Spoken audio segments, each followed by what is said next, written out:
Mesdames, Messieurs, bienvenue à l'émission Le mystère de l'infini. Aujourd'hui, le supramental.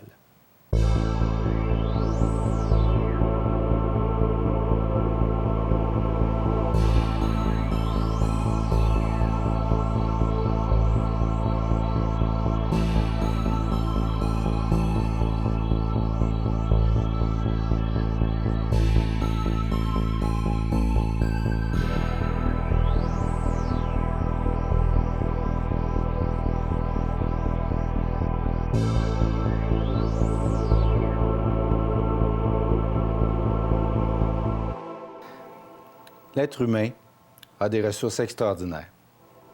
Il peut puiser en lui des ressources qui permettent de répondre à des questions, à des problématiques de sa vie. Et je vais demander à M. Pinard cette semaine de nous expliquer en quoi le supramental peut être une ressource. Bonsoir, M. Pinard. Ça va bien? Bonsoir, M. Saunier. Ça va très bien. Le supramental, le subconscient, qu'est-ce qu'on fait? Quelle est la différence? L'être humain est infini. Alors, quand on parle de supramental chez l'être humain, imaginez que votre vie est une toile blanche. Un peintre, avant la toile blanche, ne sait pas qu'est-ce qu'il va peindre nécessairement. Alors, il va dans un champ, il va se donner des outils, il va aller dans un endroit pour peindre. Peut-être, il y en a qui vont avoir comme support un objet. D'autres vont aller dans la nature. D'autres vont utiliser un modèle. Mais que ce soit un modèle, un paysage, on ne sait pas vraiment encore, pour un peintre, qu'est-ce qu'il va peindre. Que va-t-il advenir de la toile blanche? Alors, au fur et à mesure, les objets prennent forme sur la toile. Et c'est ce qui différencie une toile blanche d'une œuvre d'art. Alors, on pourrait dire qu'être en contact avec soi, c'est faire apparaître une dimension invisible à soi et de lui donner forme dans un monde matériel où il dispose d'un matériau avec des gens qu'il rencontre, avec qui est sa vie, en fait, la vie tout entière. Alors que ce soit le subconscient, que ce soit l'inconscient, le supramental, c'est une manière d'aller puiser dans l'infini de soi, une ressource infinie. D'autres diront que c'est quelque chose qui est relié à l'inconscient. Moi, je tiens supramental, qui est un mot d'Aurobindo, comme étant simplement une manière de dire les choses. Par exemple, lorsque je fais de la voyance, je ne vais pas utiliser la logique de Normand Pinard. Je ne vais pas utiliser nécessairement, si on ne me le demande pas, la psychologie. Donc, une étude. Donc, c'est quelque chose qui va passer directement. Et j'ai remarqué que dans toutes mes conférences depuis 36 ans, et les gens qui viennent me voir, c'est toujours le supramental qui a le dernier mot. C'est toujours l'invisibilité qui apparaît à la visibilité du monde qui a le dernier mot. C'est-à-dire le bon mot, le dernier mot. C'est-à-dire l'invention. Oui. C'est-à-dire faire surgir de ce qui est invisible, l'inspiration de l'amener dans la visibilité et aussi d'obtenir des informations. On sait que les gens, par exemple, qui font de l'écriture automatique, vont dans une espèce d'état second. Je pense à Alexis Didier. Donc, on le met en état d'hypnose. Là, on est dans les années, je pense que c'est le début 18e. Il faut peut-être aller voir sur Internet pour Alexis Didier. Mais on le met en état d'hypnose et c'est un voyant qui peut voir des choses absolument étonnantes. Donc, c'est un voyant qui peut voir l'adresse d'une personne où elle habite, ce qu'elle a dans ses poches, le nom de ses amis, le nom de son chien, les choses qui vont lui arriver dans le futur et les choses qui appartiennent totalement au passé de l'individu. Alors, supramental, puisque c'est un mot qui nous accommode aujourd'hui, c'est une zone où tout est possible et où on peut avoisiner notre propre divinité. C'est-à-dire, c'est l'endroit de toutes les possibilités de l'individu où on va chercher une sorte d'inspiration. La même chose pour un écrivain. La page est toujours blanche. Mais on peut aussi avoir le syndrome de la page blanche. Et finalement, au fur et à mesure où l'individu s'inspire, il va chercher de nouvelles idées, il va écrire un roman, et finalement, ce qui était au début seulement des pages blanches, ça finit par être un livre extraordinaire. Évidemment, ce n'est peut-être pas une méthodologie qui est scientifique, mais il ne s'agit pas de livre de science. C'est peut-être la raison pour laquelle j'aime beaucoup les arts aussi, parce qu'elle englobe une intuition qui n'appartient pas au monde de l'étude sérieuse d'un objet, de la matière, des mathématiques. Malgré que nous avons effectué de très grandes découvertes par intuition. Donc, on n'échappe jamais à l'intuition, pas plus que Albert Einstein a échappé à des rêves qui lui ont permis de trouver certaines équations. Donc, l'inconscient, le subconscient, en fait, toutes ces zones invisibles qui nous animent, contiennent énormément d'informations. Comment on fait pour un individu commun, normal, pour se connecter à notre supramental, pour avoir des réponses à nos questionnements? Il faudrait d'abord, pour commencer, qu'ils deviennent normaux. Parce que la majorité des gens ne sont pas eux-mêmes. Trop de gens sont ce que la société leur dicte. Ils ne se sont pas encore véritablement rencontrés. Et c'est un obstacle au contact au supramental? C'est un obstacle au contact avec soi-même, tout court. Donc, supramental et à tous les niveaux. C'est un obstacle à tout. Et c'est ce qui fait la différence entre l'individu qui est éveillé à sa conscience et un individu qui ne l'est pas. Donc, quand je parle d'individu éveillé, je parle d'un individu qui a eu l'occasion peut-être de briser la mécanicité dans son mental. Et briser la mécanicité dans son mental, bien, souvent, ça arrive à la suite d'un divorce. Ça allait bien, le chien allait bien, tout allait bien, puis subitement, ça ne va plus. C'est des gens qui sont obligés, par la force des choses, de se remettre en question. Il peut y avoir deux mouvements à ce moment-là. Soit que la personne se rapproche d'elle-même, ou soit qu'elle décide de s'auto-détruire. C'est soit l'un, soit l'autre. Alors, s'approcher de soi-même, donc ce qu'on appelle la résilience, rebondir, aller plus loin, c'est finalement une personne qui a décidé de se rencontrer. Et j'ai vu souvent en consultation privée des gens qui ont décidé de se rencontrer, d'aller plus loin. Mais souvent suite à une brisure, quelque chose qui les arrête dans le mouvement de leur vie et qui décide de les remettre en question. Mais on a beau se rencontrer, on a beau se connaître, si on n'arrive pas à créer,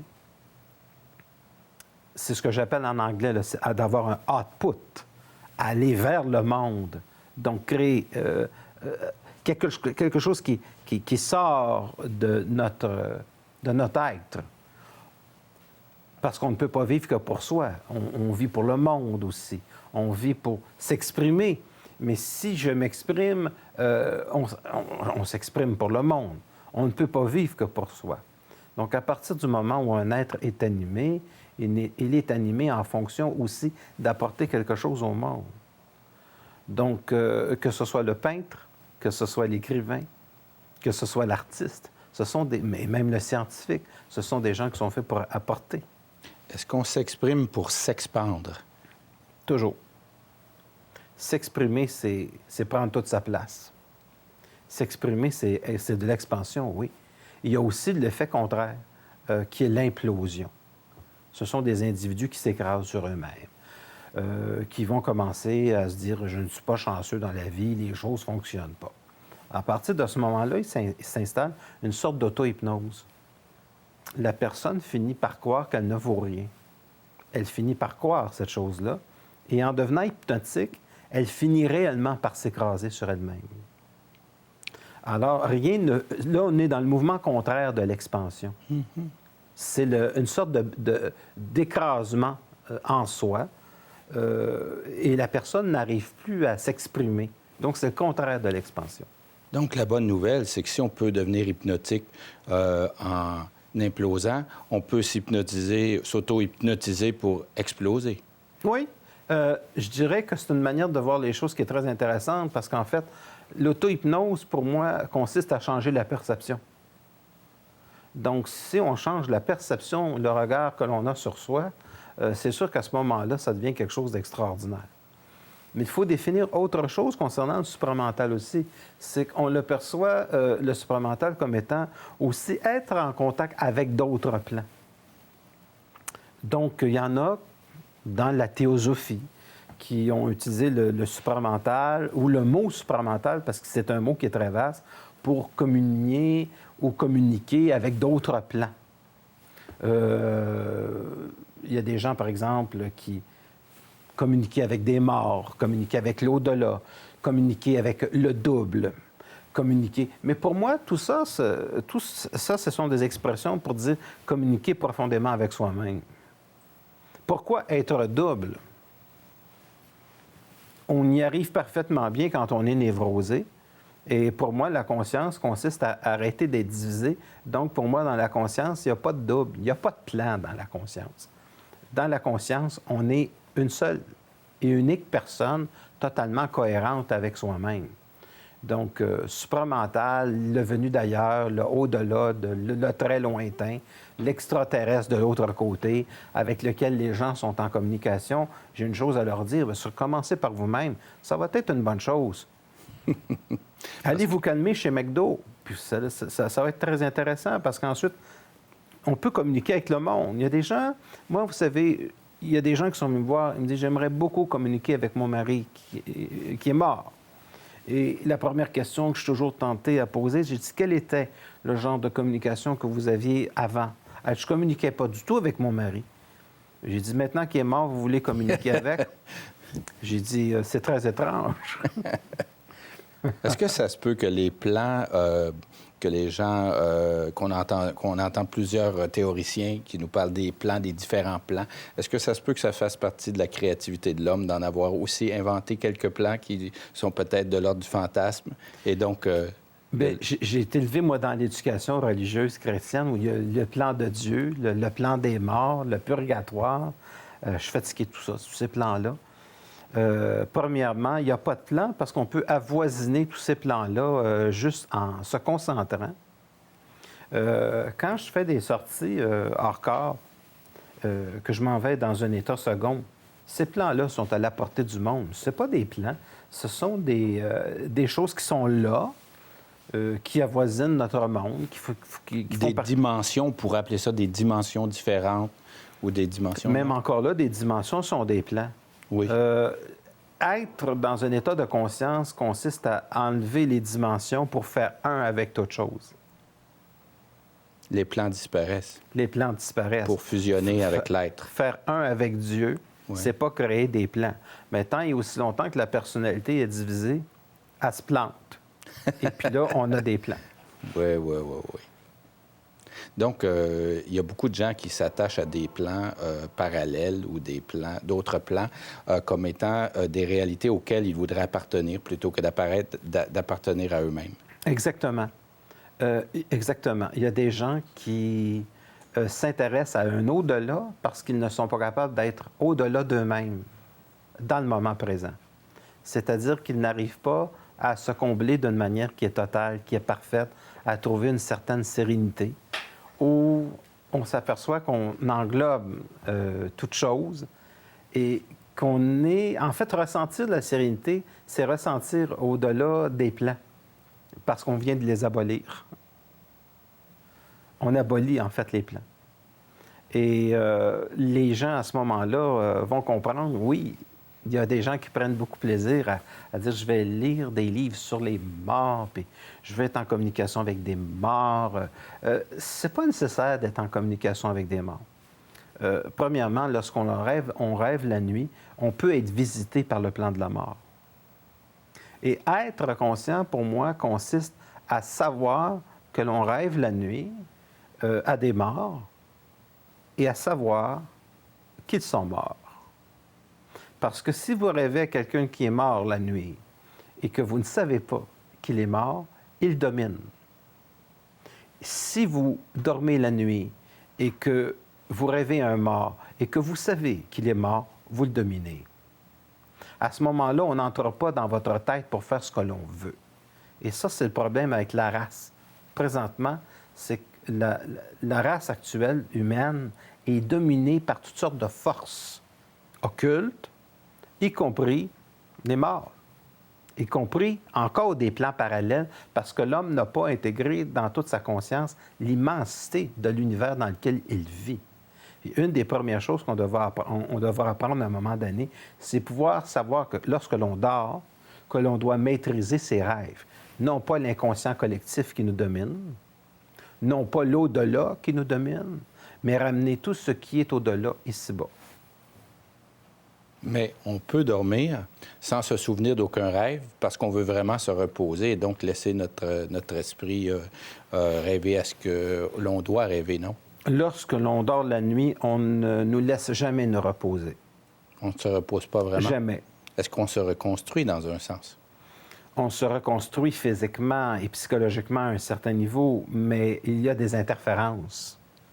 C'est comme si vous voulez avoir un poste de radio, vous entendez toujours des interférences. Et ces interférences-là ne devraient pas être là.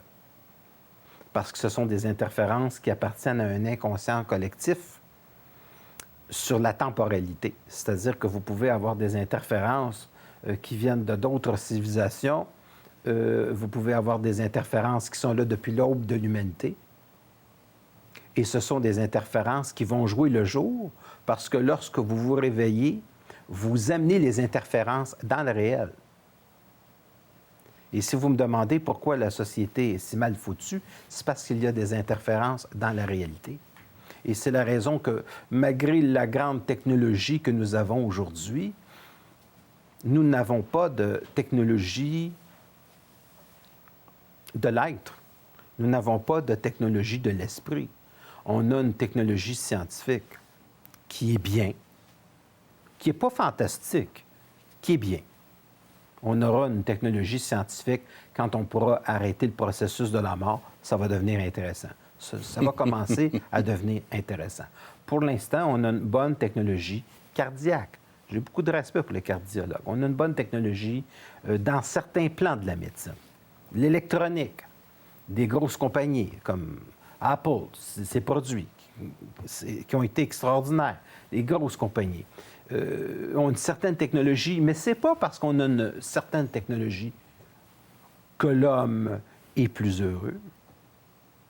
En fait, l'homme ressemble assez sensiblement, lorsqu'il se pose des questions, à ce qu'il était il y a 4000 ans, à cause des interférences. Il n'est pas lui-même. Il est le monde, mais il n'est pas au monde. Et pour moi, passer à la conscience, c'est être au monde, c'est s'appartenir, c'est être à soi-même. Et quand je regarde la société d'aujourd'hui, nous n'avons aucune science de l'esprit. On a la science des sports, où tout le monde a les os cassés à 40 ans. Ça, c'est extraordinaire. Ça, on l'a. Mais on n'a pas de science de l'esprit. On n'est pas orienté vers ça. Mais il n'y a personne qui va manquer une joute de hockey. Peut-être là, peut-être cet hiver, là. Mais ça prend une dimension très importante. Et ce n'est pas parce que je ne respecte pas les sports. Être en santé ou se tenir en forme, c'est quelque chose d'extrêmement important. Après tout, ça rentre aussi dans la conscience de l'homme. Ça rentre dans la conscience. On habite un corps. Et il faut s'associer avec ça. Sauf que mon reproche, c'est, pour moi, c'est que on vit dans une société qui est trop axée sur le physique et qui n'est pas axée sur la subtilité des mondes physiques. Je ne suis pas rendu dans les théories à cordes ici. Mais si je parle des théories à cordes de Michio Kaku, il faut comprendre que ces êtres, qui sont des physiciens, sont des individus qui ont des visions extraordinairement vastes de la réalité. On ne peut pas être un scientifique sans avoir une vision... Pour moi, une vraie science, c'est quelque chose qui essaie d'abolir les plans pour les comprendre et ne plus vivre dans un monde aliéné, mais vivre dans un monde où l'individu intègre sa propre conscience. Le supramental peut avoir sa place dans la détermination de la façon dont on va faire la science. Le scientifique n'a pas le choix. N'a pas le choix? Non, non, parce que même lorsqu'il travaille, ce qui va lui donner l'inspiration, ce n'est pas toujours le résultat de l'expérience. C'est souvent une connexion psychique, une connexion psychique qui va lui donner son inspiration. Donc, même le scientifique n'y échappe pas. Il y a beaucoup de scientifiques qui ont trouvé des solutions en rêvant la nuit. Une chance qu'il y a des bons esprits. Une chance qu'il y a des bons morts. Il n'y a pas juste du monde mauvais. Mais aussi, ils se sont connectés à leur supramental. Oui. Quand même. Oui. Ils sont connectés à leur... Parce qu'ils cherchaient des réponses. Oui. Ils ont demandé des réponses. Ils ont demandé des réponses. Ça, c'est excellent. Ils ont demandé des réponses parce qu'il y a beaucoup de gens qui dorment la nuit et qui se disent « Je vais essayer de trouver ma réponse en me couchant ». Alors, ils demandent à leur subconscient de leur fournir la réponse, puis dans bien des cas, ça fonctionne. Alors, la nuit n'est pas de tout repos. Puis si on n'est pas habitué à cette réponse, parce qu'on l'a pas, peut-être qu'on ne l'a pas pratiqué, ça peut être surprenant comment on a des réponses qui sont des justes réponses, des bonnes réponses. Qui sont précises, oui. Qui sont créatives, parce que le mental humain possède tellement d'interférences que lorsque la raison est endormie et qu'il y a moins d'interférences, on peut être plus facilement en contact avec soi-même. Donc, on est toujours en contact avec l'infini. J'aime le dire comme ça. Oui. On est plus en contact avec notre absolu, avec l'avenue de toutes les possibilités. En fait, on est toutes les possibilités. Est-ce qu'on peut dire que lorsqu'on a des obstacles dans la vie, c'est parce l'obstacle, c'est l'obstacle entre nous et notre infini qu'on a mis? Oui. On peut dire que c'est un obstacle entre nous et notre infini, mais ça va nous sembler souvent venir d'une expérience extérieure, mais tous les obstacles sont quelque chose entre nous et notre infini. Oui. Et d'en prendre conscience peut nous aider à agir. Bien, c'est-à-dire que l'individu qui va en prendre conscience va changer sa perception. Lorsqu'on change notre perception, à ce moment-là, on va dans une autre direction qui est beaucoup plus proche de notre intuition, qui est beaucoup plus proche de notre créativité, qui est plus proche de notre véritable intelligence. Puis notre intelligence, ce n'est pas une intelligence qui appartient à tout le monde, c'est une intelligence qui est propre. Une intelligence qui est propre, c'est une intelligence qu'un individu est capable d'amener dans le monde quelque chose qui est tellement unique que ça n'existait pas comme forme avant dans l'humanité. Donc, quelqu'un qui est capable de canaliser une énergie pour amener quelque chose de nouveau dans sa civilisation qui n'existait pas avant dans l'humanité, ça commence à devenir une science de l'esprit. Ça commence à être intéressant pour l'homme. Ça prend juste un individu. Je prends toujours comme exemple Steve Jobs. C'était un individu qui avait cette inspiration et lorsqu'il était très jeune, il avait décidé de suivre sa voie intérieure. Et de suivre sa voie intérieure a apporté beaucoup au monde. C'est pas parce qu'on suit sa voie intérieure que l'on est seul. Quand on suit notre voie intérieure, on n'est pas seul. Quand on est stupide, on est seul. On est enfermé dans sa chambre et on n'a aucune créativité, mais quelqu'un qui a de l'intelligence sort de sa chambre.